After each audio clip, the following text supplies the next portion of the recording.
Hey, I'm Pazi D with the Pazi Group Real Estate Advisors here at Keller Williams Realty, and thank you for checking out our video blog. If this is your first time coming, we appreciate you being here. If you're coming back, thank you for coming back. Look, today I want to talk to you about the state of the market. I want to update you so that you're better prepared and you can win in this real estate market. Stay tuned.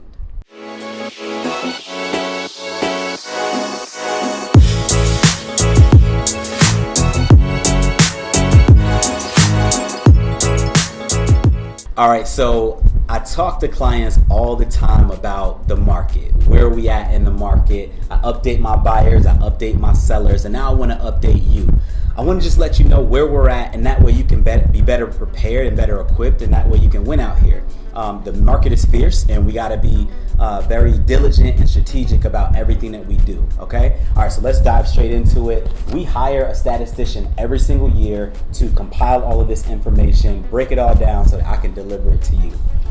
What we do is we look at First Multiple Listing Service, or FMLS, and we kick out all of the areas, because Atlanta's a big area, right? So we kick out everything that's outside of the metro area, and we specifically look at the areas that are in the 9 counties that make up Metro Atlanta. Okay, so these numbers may be thrown off compared to something else that you might find online, but this is very specific to Atlanta and its metro counties, okay? So let's talk about pricing. First things first, our average or our median sale price right now is $275,000. So that is up 4.6% from last year, and that's what we'll be doing. We'll be comparing the first quarter of 2018 to the first quarter of 2019.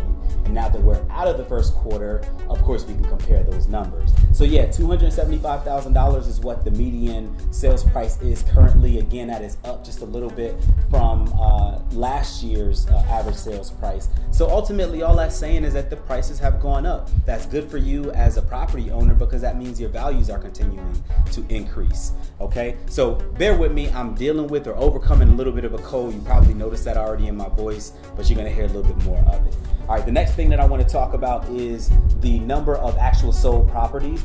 Okay, so in the first quarter of 2019, we sold 10,388 properties. The first quarter of 2018, that was 11,111 properties. 11111. All right, so that's about 700 properties lower this year than we did last year, and I think that's just because there's even less inventory than we had last year, and it's down 4.3% from last year. So there's just fewer properties, fewer sales. I think it just kind of makes sense, but still something that you want to keep in mind and pay attention to. All right, another one that we look at is the days on market. Days on market just lets us know how quickly the market is moving, how quickly properties are selling. All right, so the average days on market right now is 42, which is not much of a change from last year. It was at 43. So it's down, which is really up when you think about it, because a shorter period of time means things are moving faster. That's a good thing for the market. It means that things are moving quickly. We're at 42 days, so in about a month and a half, you can expect your property to be sold as long as it's priced right and the market doesn't reject it, okay? Another thing that we look at is gonna be your percentage of list price to sale price. That's a really key one because that tells you as a buyer what you can expect to pay for a house. Like there's the list price, but then what you can actually expect to pay for that property. That's gonna be the original price to list price ratio. As a seller, it's gonna give you an idea of what your house is realistically gonna sell for on the open market. It'll tell you on average 97%, which is the number, 97% is what sellers are getting. That's actually is up. So it's 97.1%. Last year was 97%. So as a whole, it's about the same. It's a small change, but it's about the same. You're getting more of your list price as a seller, and buyers, you're expected to pay closer to that list price. One thing to keep in mind with that is that it doesn't apply when it comes to newer houses or nicer houses. That kind of just goes out the window. For nicer houses, you can expect to be in a multiple offer situation a lot of times because there just isn't that many houses. There aren't that many houses on the market for sale, but there are a ton of buyers out there.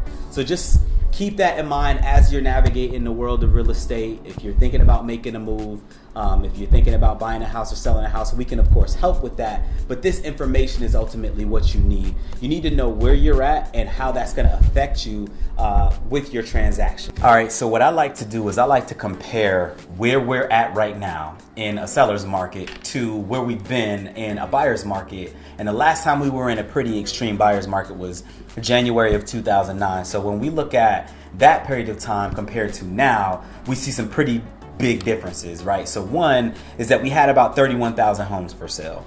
Now we've only got about 12,000 homes for sale. So less than half of the available inventory. And speaking of inventory, that's really what determines whether or not we're in a buyer's market or a seller's market. So when you have 6 months of inventory, you're in a balanced market. If you have more than 6 months of inventory, more homes available, then you're in a buyer's market, because that means you got more homes for the buyers to choose from. If you have less than 6 months of inventory or available homes for sale, then that means we're in a seller's market, meaning there's less inventory, less available homes for you to choose from, putting the seller in more of an advantage. So again, right now we're in this pretty extreme seller's market. We've got about 3.5 months of available inventory. So if we don't put any new houses for sale on the market, then we would run out of homes in 3.5 months, versus back in 2009, we had 16 months of inventory. So there was lots of homes to choose from, lots of available inventory, and obviously things have changed quite a bit since then, and we have to adjust and change our strategy when we're dealing out here in the market. We got to adjust our strategy based off of that. All right, so another thing that I really wanted to point out to you is failed listings. So a lot of times people get it in their head that when you put a house on the market, it's going to sell. It's just a matter of at what price, and that's just not true. The market rejects homes all the time.